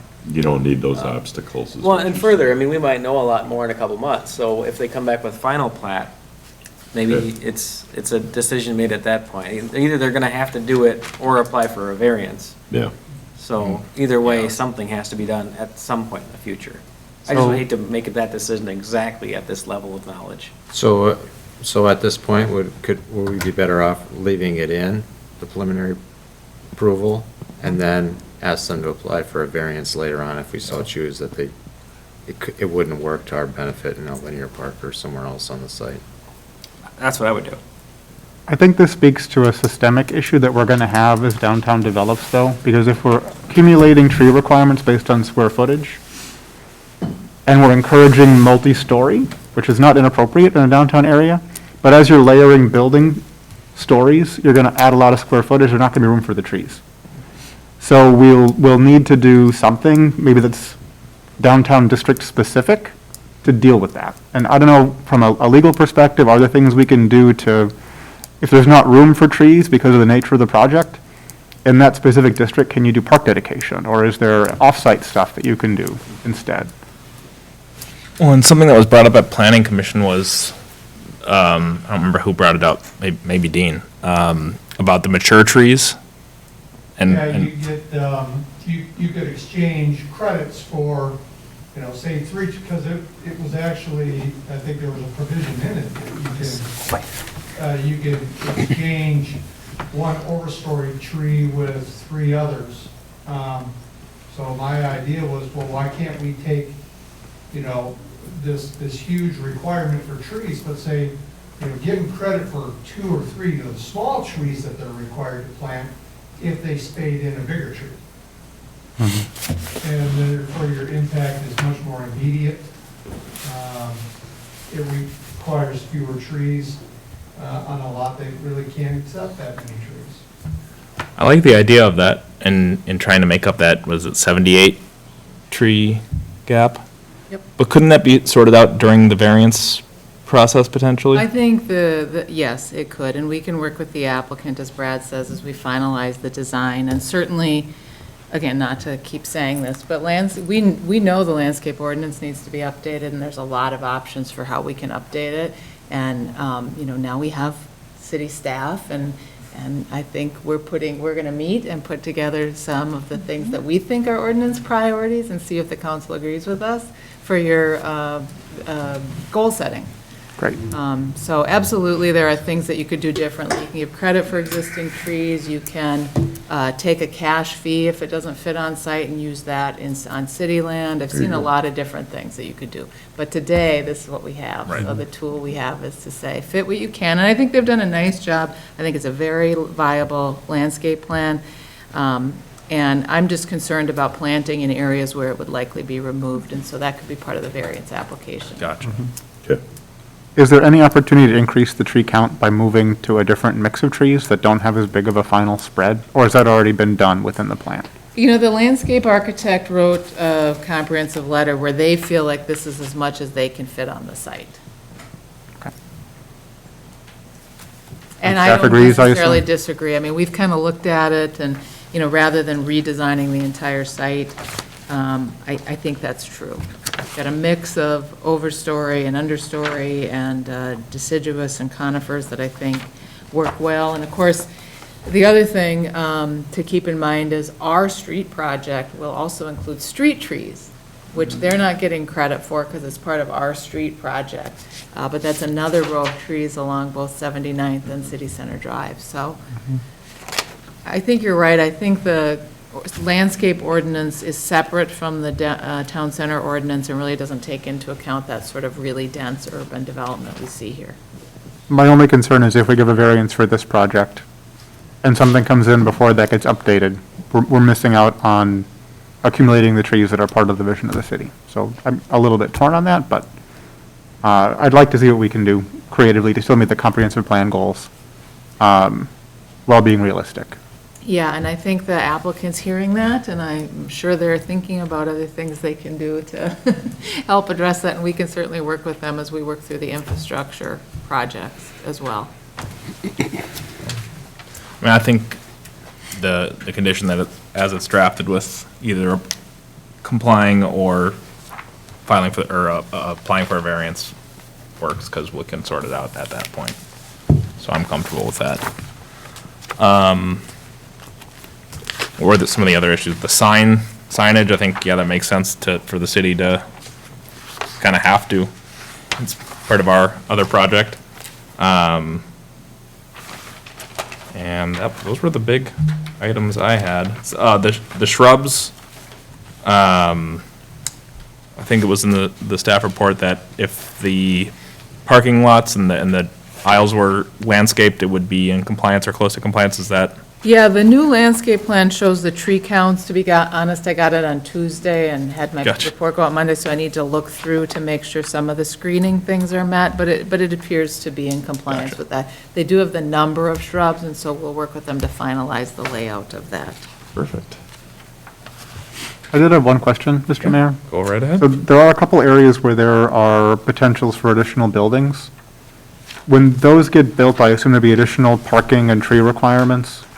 Are we comfortable there's actually room to accommodate that in the undeveloped parts of the site? I think as we just talked about, the landscaping will continue to be a challenge unless we revise the code. The parking, they are slightly over-parked right now. I'm just going to look for those numbers quick. 212 stalls, so where 204 are required, so not a lot over-parked. I think it is something they're going to have to look at, and they're going to have to comply. So if, we haven't really spent a lot of time looking at that, there's no timing for that, but they certainly need to be aware that that phase is going to have to comply with all code requirements when it comes in. It looks like there's room there, I'm looking for the image, to provide parking, but we don't know even at this point what that future phase is. Independent living is going to have some underground parking, that's what it's showing, and so I think they probably can get there, and then they've got that zone on the north side of the building that could probably be parking, but certainly needs a lot more information. Okay. The commercial aspect of it, you said there's a beauty salon and a bistro inside, Right. and then a amphitheater? Right, the amphitheater's outside on the corner of City Center, and, So is there enough public parking for all those in this facility? Especially the amphitheater I'm wondering about as well. yeah, the amphitheater is going to be relying on some of the on-street parking on both 79th and City Center Drive. Okay. You know, it builds in, the parking demand in the code does build in some guest parking. I think the chapel and the fitness center, I think will have some public users, but I think it's likely to be offset with some of the visiting hours at the different facilities. So It certainly is something we'll need to monitor, but in the downtown, we certainly expect that on-street parking to be utilized, and there's on-street parking on both sides of those new public streets. Yeah, there'd be quite a bit there, I would think. along the- Yep, I think if that, we don't know what that amphitheater is or how it's going to be used. I think if that had some public component that we partnered with St. Therese later, certainly it's a nice walk to City Hall. When I think about how the amphitheater in Plymouth functions, a lot of people use City Hall and Yeah. walk. And so I think there's some different ways to think about the surrounding uses using that, but It's truly a pedestrian destination. I mean, there's plenty of parking here, there's plenty of parking. yep. I think it's the same concept as a little bit like that Plymouth town. Yeah. Downtown. Yep. So sometimes we'll have to walk. And I look forward to walking at lunch, maybe. There you go. Some Wednesday. Any other big items? I don't think so. I think it's a great project. It's exciting. I think it's a great project. It's exciting to see this come into the city. Absolutely. Did applicant want to say anything? Any questions for us? Or are we all good? No pressure to if you have nothing. Council members, I just want to say on behalf of the applicant, I'm the Chief Financial Officer, Calvin Chalgowski for St. Therese. We have our development team here and just really appreciate staff and Kendra's time and the ability to work together on the project. We're very excited to bring this project to life, and it's very similar to our other St. Therese locations in terms of the amenities and how they function. What really makes this project unique and what we're excited about is truly integrating it with, as a pillar in a downtown core area, not necessarily in proximity to, but truly kind of blending and bleeding our programs into what happens downtown and here in the Corcoran community. Thanks. Excellent. Thank you. Pretty cool. All right, can we do these two together? The 21, 130, and 131? Certainly. I'll entertain a motion to approve resolutions 2021 130 and 2021 131 with the amended, we already have amended resolution, yep. So moved. Second. Any discussion? All those in favor say aye. Aye. All right, on to 8B. Series of sketch plans.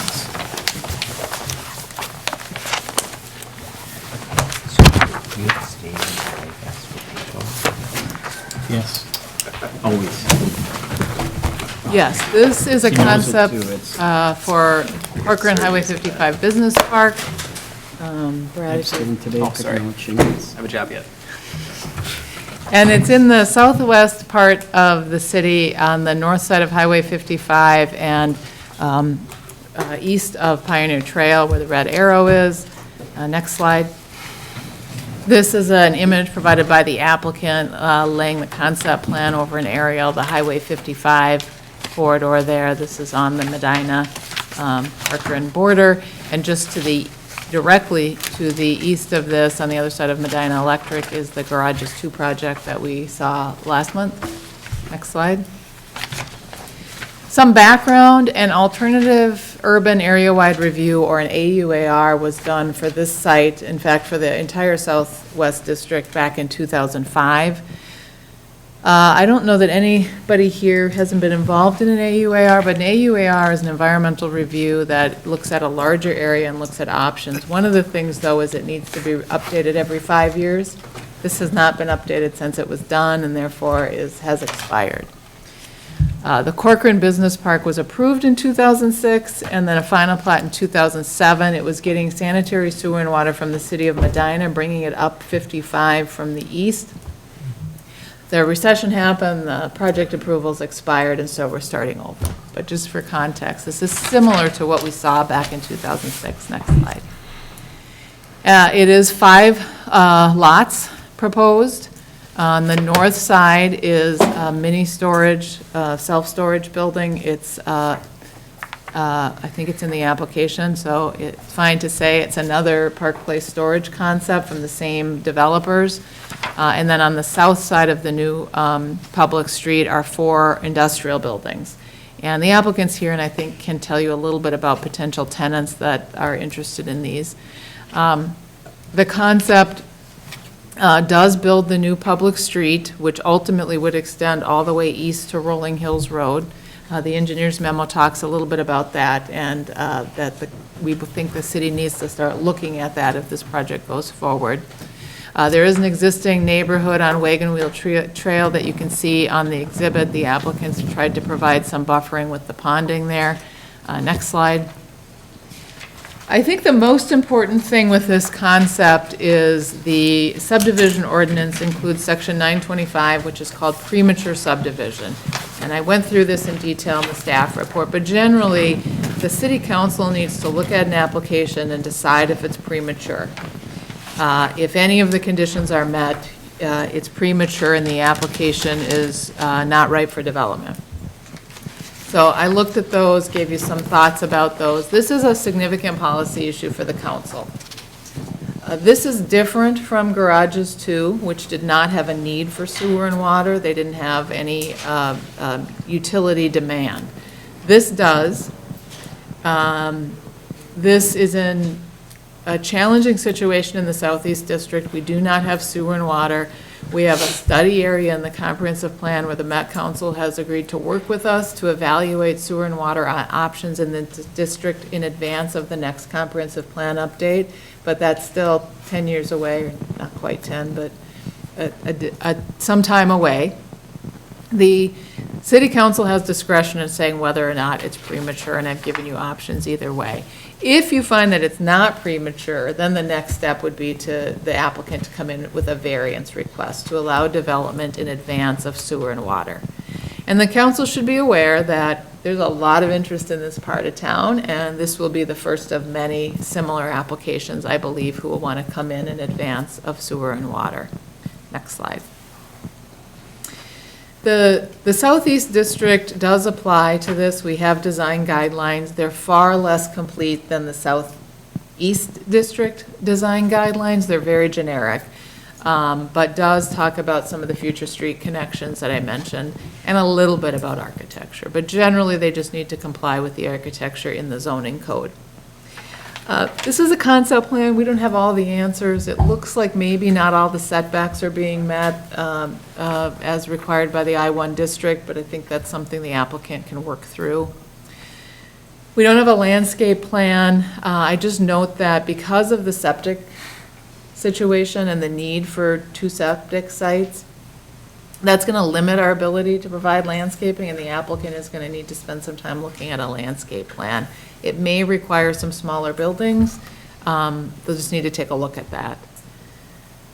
Also, I noted in the staff report that any loading areas must be screened from residential areas. That will be important, particularly for the buildings south of the road. I think the mini storage doesn't really have loading areas per se and does have a decent buffer with the pond separating it from the residential to the on Wagon Wheel Trail. Next slide. So as I mentioned, this is in a study area. One of the things that the council could do, and we'd need to work with the city attorney about exactly how to do this. One tool is a 429 waiver, which means the development can come in without all the public infrastructure in place. And then we come back in the future as the city and build the infrastructure, primarily the sewer and water. They would waive their right to object to the assessment and would need to pay the cost of those improvements. They would be building the road with this project, and we think we can do that in compliance with our ultimate plan and leave. We may need a little more right-of-way to ensure that we can come back later to get the sewer and water pipes in there. Details we don't know the answer to, but something to be aware of. There is a path to ensure that the city is still able to collect when the public infrastructure becomes available. Next slide. So if the council likes the concept tonight, the next step would be to complete an environmental assessment worksheet, or an EAW. That is required anytime you have 300,000 square feet or more of commercial industrial space. As I said, I think this is 565. So if the applicant hears positive things tonight, the next step would be for staff to prepare a proposal to complete the EAW, get an escrow of the applicant, and kick that project off. As you know, the EAW rolls in what we would typically call a feasibility study related to transportation, sewer, water, stormwater, all of those things, and lays out the process and identifies the potential for any significant environmental impacts. If they're identified, we adopt mitigation strategies that will be included as part of any development approval. That process is laid out by the state regulations, and once that is complete, the applicant could submit the application for rezoning. The northwest parcel, for some reason, is urban reserve instead of light industrial, but it's guided light industrial, so we'd rezone that, and then apply for the preliminary plat, conditional use permit, and variance as part of that. Following approval, then they could submit the final plat application. So this is a concept plan. As always, we recommend that you review and discuss and provide comments to the applicant. They take your comments very seriously as they make decisions about how to proceed, but your comments are advisory only and do not constitute a binding decision. The applicant's team is here tonight, if you have questions from them, and I'm happy to answer any questions. Perfect. Thank you. Any questions for Kendra or to the applicant? I'm sure there's several. Go right ahead. Just real quick, where would the water and sewer be coming from? You said it, but what area would it be coming from? Well, I don't think we know. I think that's the issue. Okay. In 2006, it was coming from Medina up Highway 55, sort of. Okay. The Met Council study, we originally thought it would be coming from Loretto, up 19 and over to serve this southeast district area. Still unknown. And we what need to you're get that saying. study down. Okay. We do have a couple of water tower search areas in the southeast district. Off the top of my head, I can't remember. I think they were just a little west of here. Southwest. Sorry. So I think that's TBD. Okay. That was all I was wondering. What if it's like 20 years before? I mean, they build this thing, they just use the well water and sewer for now, and then, and are we under, we're under an obligation, but like, how long does that, is it, we're gonna do our best, or is it within 20 years, or when, what if nothing else comes along, or what, how is it all work? Right. So our comprehensive plan says, we're bringing sewer and water to this area, and we're holding off development until that sewer and water is available. If you approved a variance to allow them to proceed, they would have well and septic that would allow them to function. We're under no obligation to bring the sewer and water, but they would have an obligation that if we did bring it, they pay their share of those costs. So we have no timing obligation at all to extend municipal sewer and water. Well, the likely scenario, since I don't envision Corcoran getting the sewer business, I'd highly recommend we don't. It either has to go down to Maple Plain or up to the new Rogers facility, which is supposed to be on board in 2030. But either way, we're talking the Met Council investing tens of millions of dollars to Miles. feed this area of Corcoran, either from the south or the north. So it's going to be a long time. And if we have them provide a waiver for 429 so we can assess them in the future, we're pretty much assessing them for the full amount that, in that area? Yes. We did something similar with Park Place Storage when they did their last edition. Remember, they had that new public street on the north side, and we said sewer and water's coming through here, and that public street's going to get built, and you're going to be responsible for your cost of those, your share of those costs. And so the same thing would happen here.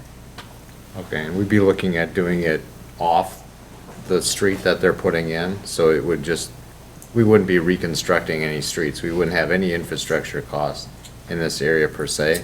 Well, I think that's our hope. I mean, we obviously haven't gotten to that design, but we'd like to be able to do a design where they build the ultimate street and leave room that we could bring the utilities in alongside that street, so we would not have to tear it up. I think that's, Wasn't that in Or one? minimize it. Yeah, that was in the memo, wasn't it, about having a corridor along it? Yeah. Yeah, there's most certainly gonna be crossings and some impact, but the goal would be to minimize those street costs in addition to the utility costs. We're designing for that. Good deal. We got an engineer here. Can you defer some of the landscape requirement until the time when sewer and water is provided and they have to abandon their on-site septic? Well, there really wouldn't be a way to do that. And also, it's probably a long time, as Brad said, so we have a Yeah. long time without trees. I don't think you could defer them. I don't think there'd be a way to make it happen at a future date. So it would either be another variance or just design the site to work. What are you thinking? Why would you do that? Well, I mean, they're not gonna meet the landscape requirements with septic on site. And when sewer and water comes in, they'll have to abandon their septic at that point. Oh, okay. Well, again, I would say maybe there's a little too much building too. I mean, you gotta look at balancing all of those things. So that'd be something they would be weighing about whether they can make the landscaping work. Right. When sewer comes into the area, since the storage seems to be owned by the individual unit holders, how does the assessment work? Does each individual condo owner in the storage facility have to pay their own assessment? Unless Paul has information on that. Yeah, so basically, it's just like a condo that you'd live in, so each Oh, yeah. individual. Oh, you mind coming to the mic there? Sorry. Paul Jorgensen with Park Place Storage. So basically, it's just like one you would live in, so then you have a legal warranty deed to that property. So then if there's 100 units, and say, you had to divvy it up, everybody has once a year meeting, there's a board, just like this board, and then they would decide for the association. So it would get divvied up that way. Okay, so they pay some kind of a due? Yep. And Yep. the association of the condo owners has to pay for the Yes, assessment? correct. Okay. So then basically, like any condo coming in, I've listened to the easements and all that. So when you sign into that, you would know, like, hey, this is on for in the future. Mhm. We will want it to come on the existing. We have tanks in the building right now that service that whole facility. So then when you guys bring water, we get to get rid of the tanks, and then we get more space. Okay. Basically. Not a huge amount, but, something. Mhm. So it's kind of, we're looking forward to it, but obviously, then we get in, and then it's paying right from the day that you guys bring water, right? Like it's up and running, and we feel it's a good thing for us. Hopefully, it's a good thing for you guys. Okay, So. thank you.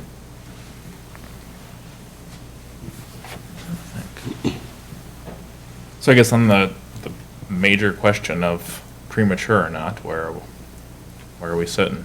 So I have another follow-up question. Yeah, go right ahead. So when Nelson came in last year, they had to do a well, I think. Am I remembering that correctly? Not well, right, Kevin? Yeah, well, yep. Well, it's like they had improvement, yes, so yes. And I assume they had septic if they had to have a well? We had sewer there. Oh, okay. So sewer was run through with the bellwether, so they're connected to our sewer and they had to have well in the interim before water supply was Okay. finished. All right, so we have a little bit of history then of approving things a little bit prematurely. Well, not necessarily prematurely, before we had full services available. You kind of want to have stuff there rather than spending the money and bringing services and then, Afterwards. And then But- hoping something comes? yeah, like Yeah. praying.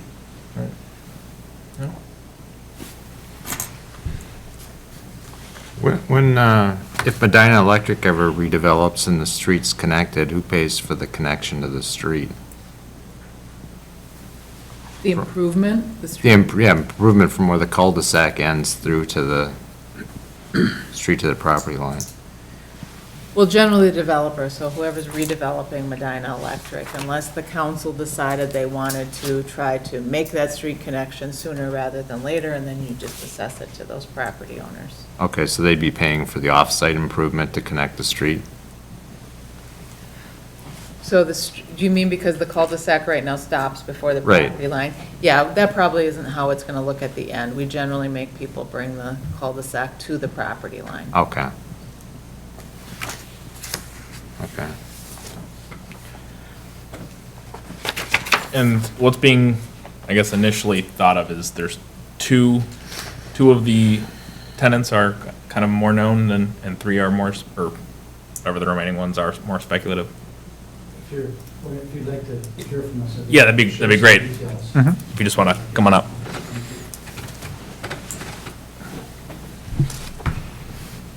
My name is John Roush, and I'm the owner of the property.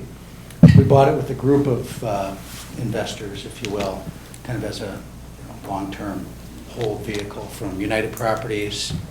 And then, so United Properties owned all this property, I think about 15 years ago when I was trying to sell it, couldn't sell it, so then we ended up buying it. This actually went back to the farmer, and we ended up buying it from the farmer. But what we're trying to do here is, there's very strong market demand right now, as there was about March 10th, 2 years ago, just prior to COVID. March 11th, everything stopped. So we're trying to move forward back then. Ron Thomas was the mayor, I think, at the time, who we talked to, and we had some plans to push this thing forward. We had tenants kind of ready to go. March 11th, everything stopped, so we've been on hold for a bit. With the help of your staff, we were able to put this plan together. Paul Jorgensen, the Park Place Storage Condominiums, has about 360,000 square feet there. We have a tenant for this particular building right now that would be buying it, bringing a business to Corcoran. 100,000 square feet, let's say maybe about a 7 to, I don't know what he's going to do inside, but 7, well, I kind of do, but $7 to $12 million building. This one we might build on spec. We've got a number of different prospective businesses that want to be in this area, and there's no room for them along Highway 55. And then these two, we're not 100% sure what will happen here. Probably not going to be as, I'm going to call them industrial in nature, so the docks and the drive-in doors in the back, I don't think you're going to have that exposure to the folks off of Wagon Wheel here. So we expect it to be about a $50 to $65 million project when it's all done. I know somebody asked about where does the sewer and water go? Don Rachel from Rachel Excavating is one of our partners here. So he, along with Joe Raddick, this gentleman here, can come up and maybe answer some more questions later, from Carlson McCain. He's a civil engineer. They've planned for that. Additionally, the septic sizes here, I think, are 5,000 square foot each. We're going to have to implement one, and then there's a second one, which is a backup. Kevin, I think you and Kent have verified that that's the size you need. Yeah, and that's actually through Hennepin County. Okay, all right. Environmental. So as far as, landscaping around them and all that, we're glad to do what we got to do there. But it's 5,000 square feet, so, we can kind of step that off, and I don't think that's going to, hinder it'll be grass, a grassy mound. So I think we're going to be able to do some trees and plenty of planting, where need be to screen from the neighbors.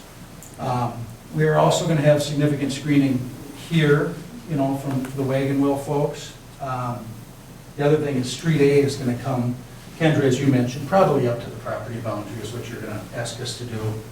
We swagged it a bit there, I guess, when we didn't quite get her to the end.